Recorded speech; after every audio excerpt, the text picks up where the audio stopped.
اعوذ باللہ من الشیطان الرجیم بسم اللہ الرحمن الرحیم الحمد للہ رب العالمین والصلاة والسلام علی سید الخلق محمد وآلہ الطیبین الاطہرین المعصومین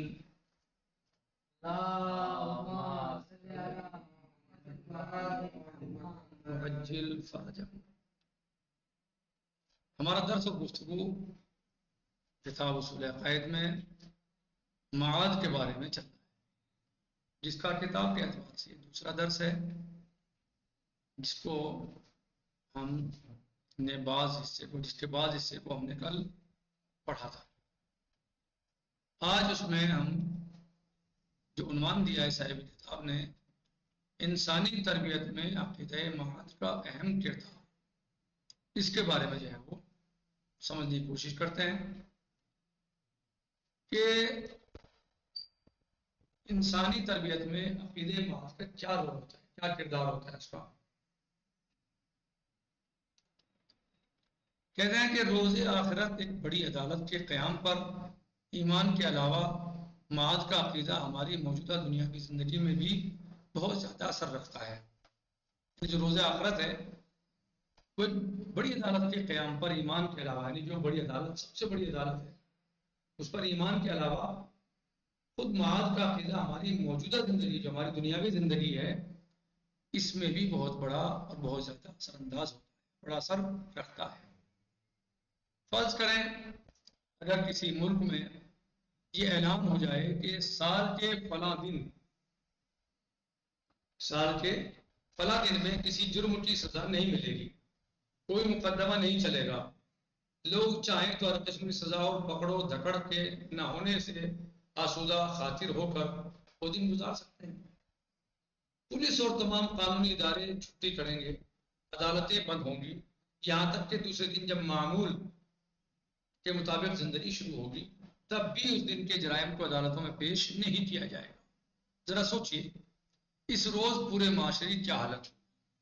ایسا اعلان ہو جائے، ایسا بتا دیا جائے کہ بھائی آج کوئی کارروائی نہیں ہوگی، کوئی پکڑ دکڑ نہیں ہوگی، حتیٰ آج نہیں، جو آج کے جرائم ہوں گے ان کے بارے میں کل کو بھی کوئی سوال نہیں ہوگا، سب عدالتیں آج بند رہیں گی، سب پولیسی ادارے سب بند ہیں، کوئی پوچھ تاچھ نہیں ہوگی، تو اب دیکھیں آپ یہ جرائم کا کیا عالم ہو۔ ذرا سوچئے اس روز پورے معاشرے کی کیا حالت ہوگی۔ معاد پر ایمان دراصل ایک ایسی عظیم عدالت پر ایمان ہے کہ جس کا دنیا کی عدالت سے کبھی بھی مقایسہ نہیں کیا جا سکتا۔ یعنی یہاں کی عدالت اور وہاں کی عدالت میں بہت فرق ہے۔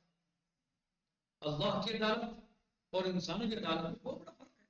ٹھیک ہے، یہ عدالت ہے، کام کرتی ہے اپنا، لیکن کیا اس کی عدالت، دنیا کی عدالت لوگوں کی 100% انسان کو مطمئن کر سکتی ہے؟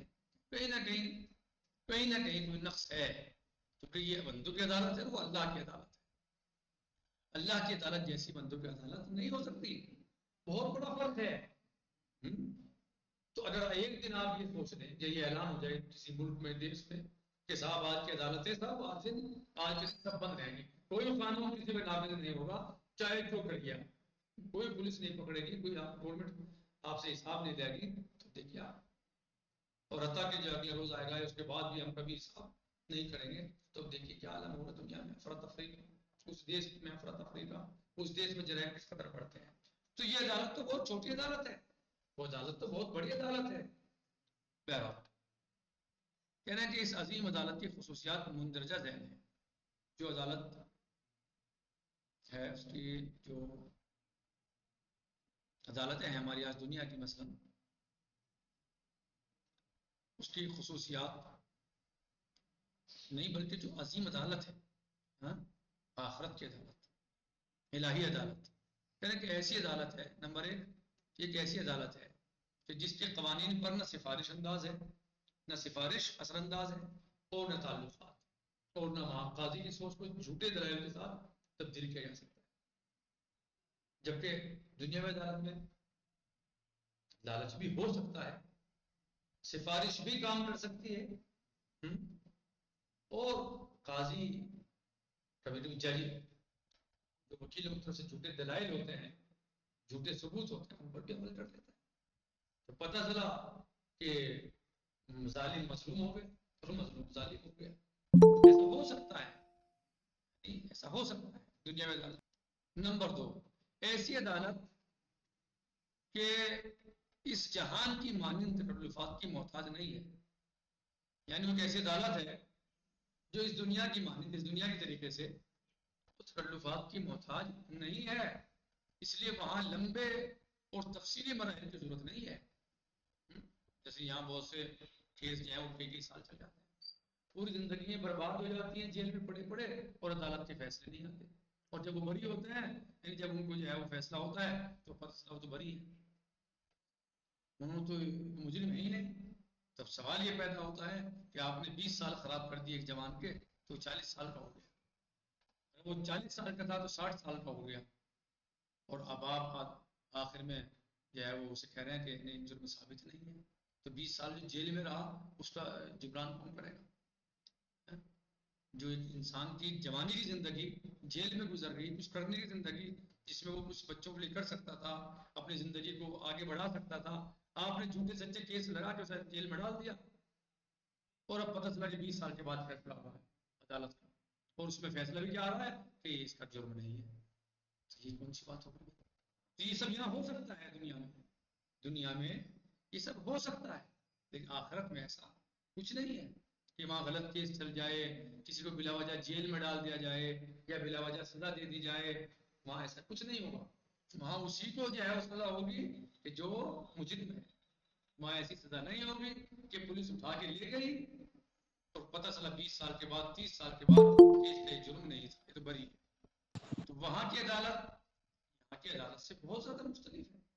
نماز سفارش ہوگی چلے گی، نہ ہی وہاں جو ہے وہ لالچ چلے گا کسی، نہ ہی جو غلط دلائل چلیں گے جج کے سامنے. صحیح کہہ رہے ہیں کہ نمبر 2 ایسی عدالت کے اس جہان کی مانند تکلفات کی محتاج نہیں ہے، اس لیے کہ وہاں لمبے اور تفصیلی مراحل کی ضرورت نہیں ہے. بجلی کسی تیزی سے معاملے پر غور ہوگا اور انتہائی وقت کے ساتھ، انتہائی دقت کے ساتھ حکم صادر ہوگا. کوئی غلط فیصلہ نہیں ہوگا، ذرا سا بھی کسی کے بارے میں غلط فیصلہ نہیں ہوگا، بلکہ نہ دیر ہوگی نہ غلط ہوگا، بلکہ فوراً جو ہے وہ فیصلہ آ جائے. نمبر 3 اور صحیح فیصلہ آئے. نمبر 3 ایسی عدالت کہ جہاں لوگوں کے جرم کے گواہ خود ان کے اعمال ہوں گے. یعنی وہاں الگ سے گواہ لانے کی ضرورت نہیں ہے کہ تم نے جرم انجام دیا، یہ جرم انجام نہیں دیا، الگ سے گواہوں کی ضرورت نہیں پڑے گی، بلکہ اس کے خود اعضاء و جوارح اس کی گواہی دیں گے. خود اعمال ہوں گے، یعنی خود اعمال وہاں حاضر ہوں گے. خود اعمال جو ہے، جو اعمال اس نے جو کیے ہیں، گناہ کیے ہیں، نیکیاں کی، جو بھی کیا ہے وہ سب حاضر ہوں گے اور وہ سب جو ہے وہ گواہی دیں گے. اور اپنے فائل کے ساتھ اپنے تعلقات کو اس طرح واضح کریں گے کہ ان کا انکار کی گنجائش ہی نہیں رہے گی. ہاں، انکار کی گنجائش ہی نہیں رہے گی، یعنی انکار کر ہی نہیں سکتے وہ اپنے وہ اعمال اپنے عامل کے ساتھ، وہ افعال اپنے فاعل کے ساتھ، یعنی وہ افعال وہ کارنامے اپنے کرنے والے کے ساتھ، انجام دینے والے کے ساتھ اس طریقے سے جوائن ہو جائیں گے کہ وہاں پر جو ہے وہ جھٹلانے کی کوئی گنجائش ہی نہیں رہے. ہاں، جھٹلا ہی نہیں سکتا، بالکل نہیں جھٹلا سکتا. نمبر 4 اس عدالت میں گواہ ہاتھ، خود انسان کے ہاتھ، خود اسی انسان کے پاؤں، کان، آنکھ، زبان اور انسان کے جسم کی جلد ہوگی. کیسے انسان انکار کر دے گا؟ پہلی بات تو اعمال ہی خود جوائن ہو جائیں گے آ کے کہ اس نے ہمیں انجام دیا ہے. صحیح. دوسرے خود انسان کے اعضاء و جوارح، خود انسان کے ہاتھ، پاؤں، کان، آنکھ، زبان اور انسان کے جسم کی جلد، بتائیے، خود گواہ ہوگی. یہاں تک کہ ایسے گھر جہاں گناہ یا کار خیر ہوا ہے، یا گناہ کیا ہے یا کار خیر انجام دیا ہے، اس گھر کی وہ جگہ، زمین، دروازے اور دیواریں بھی گواہ ہوں گی.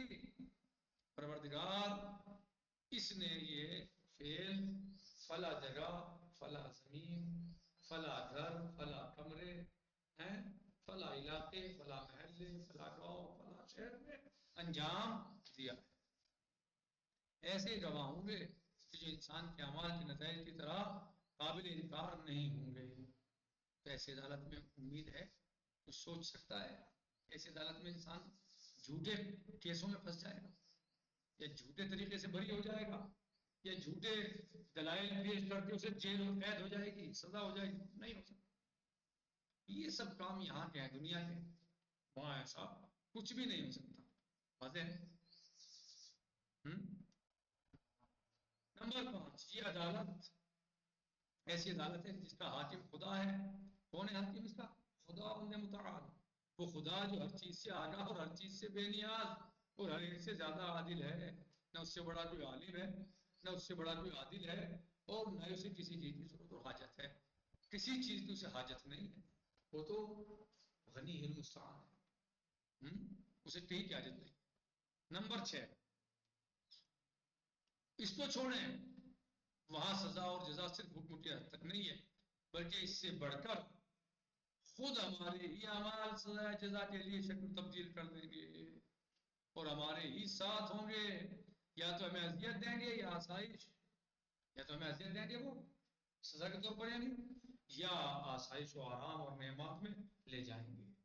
ایسی عدالت پر ایمان ہی انسان کو اس مقام پر لے جاتا ہے کہ وہ علی علیہ السلام کی مانند کہتا ہے، خدا کی قسم اگر مجھے نرم بستر کے بجائے راتوں کو صبح تک خاردار جھاڑی کے کانٹوں پر جاگتے ہوئے گزارنا پڑے، تو میرے ہاتھوں اور پاؤں کو زنجیر میں مقید کر کے مجھے گلیوں اور بازاروں میں گھسیٹا جائے، یہ مجھے اس سے کہیں زیادہ پسند ہے کہ میں اللہ اور اس کے رسول سے اس حالت میں ملاقات کروں کہ میں نے کسی بندے پر ظلم کیا ہو، یا مال دنیا میں سے کوئی چیز غصب کی، یا مال دنیا میں سے کوئی چیز غصب کی۔ اللہ، نہج البلاغہ خطبہ نمبر 224 میں۔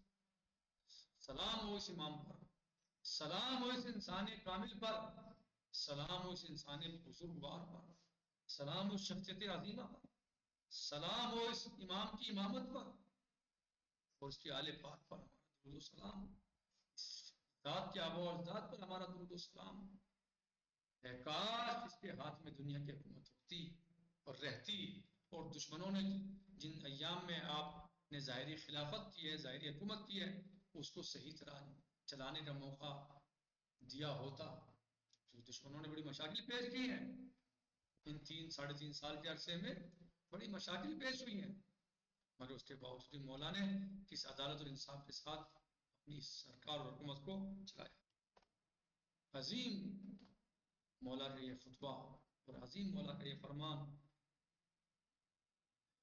کیا فرماتے ہیں مولا؟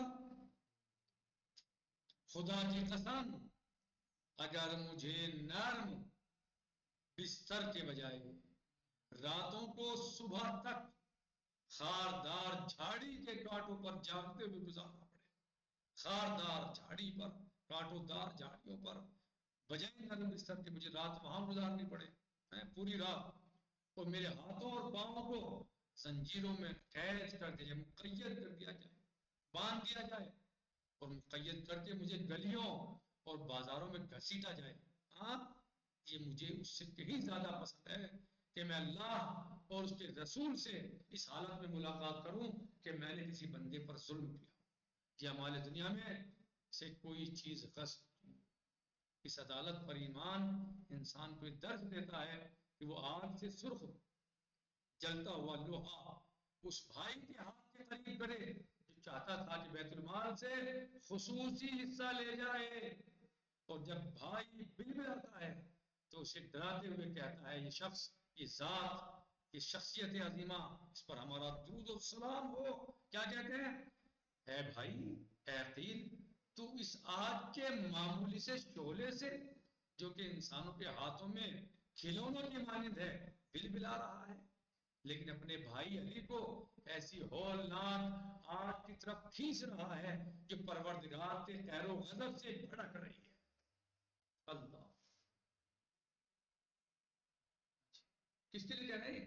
بھائی کے لیے۔ افسوس ہے اس دنیا پر، افسوس ہے اس دنیا پر، افسوس ہے اس دنیا پر کہ اس دنیا نے غاصب، ظالم، متشدد، سفاک، دمار لوگوں کو حکومت دی، لیکن ایک منصف، ایک عادل اور ایک کریم، سخی، انسانوں کی بھلائی کے لیے راتوں کو جاگنے والا انسان، انسانوں کی فلاح و بہبود کے لیے اپنے آپ کو مشکلات میں ڈالنے والی شخصیت امیر المومنین علی بن ابی طالب علیہ السلام.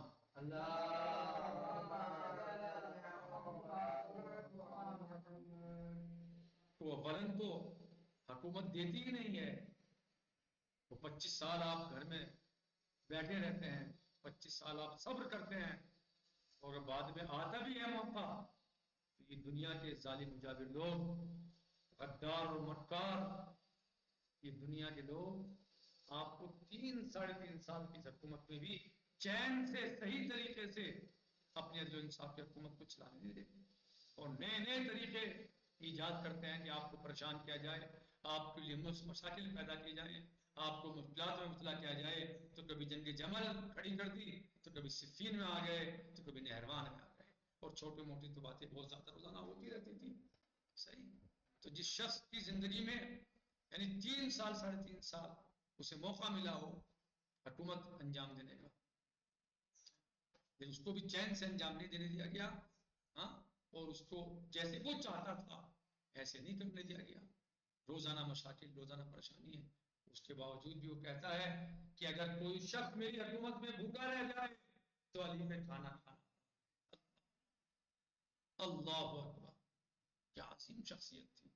لیکن دنیا اس کو حکومت دے رہی جو کنبہ پرور تھا، خاندان پرور تھا، رشتہ داریوں کی وجہ سے عہدے اور پد دے رہا تھا، رشتہ داریوں کی وجہ سے منصب دے رہا تھا، رشتہ داریوں کو بنیاد بنا کے لوگوں کو وظیفے دے رہا تھا. یہ علی جیسا امام جو اپنے بھائی عقیل اگر وہ کہتے ہیں کہ میرے اس وظیفے میں اضافہ کر دیا جائے، کچھ بڑھا دیا جائے، تو جلدی صلاح اپنے بھائی کے سامنے کر دیتے ہیں. اور جب بھائی بلبلاتا ہے اور بھائی پیچھے ہٹ جاتا ہے تو کہتے ہیں کہ بھائی تو اس آگ کے معمولی سے شعلے سے ڈر رہا ہے، گھبرا رہا ہے، جو کہ انسانوں کے ہاتھوں میں کھلونے کی مانند ہے، اس سے بلبلا رہا ہے، جبکہ اپنے بھائی کو ایسی ہولناک آگ کی طرف کھینچ رہا ہے جو پروردگار کے خیر و غضب سے بڑا ہے.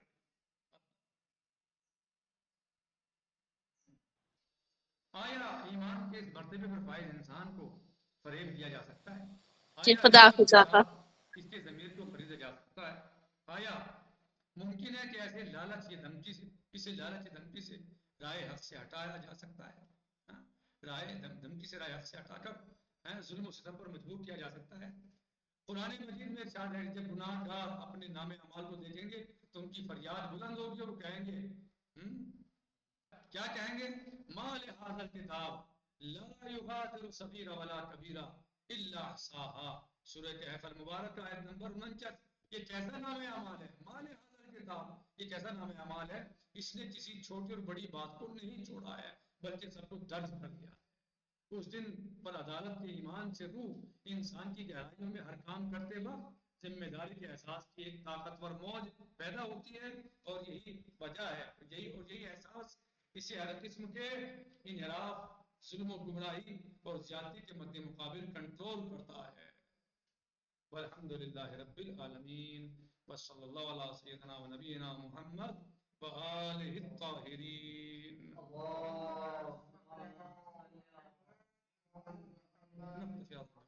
انشاءاللہ بدن سے جی. السلام علیکم ورحمۃ اللہ تعالی وبرکاتہ. فی امان اللہ. خدا حافظ.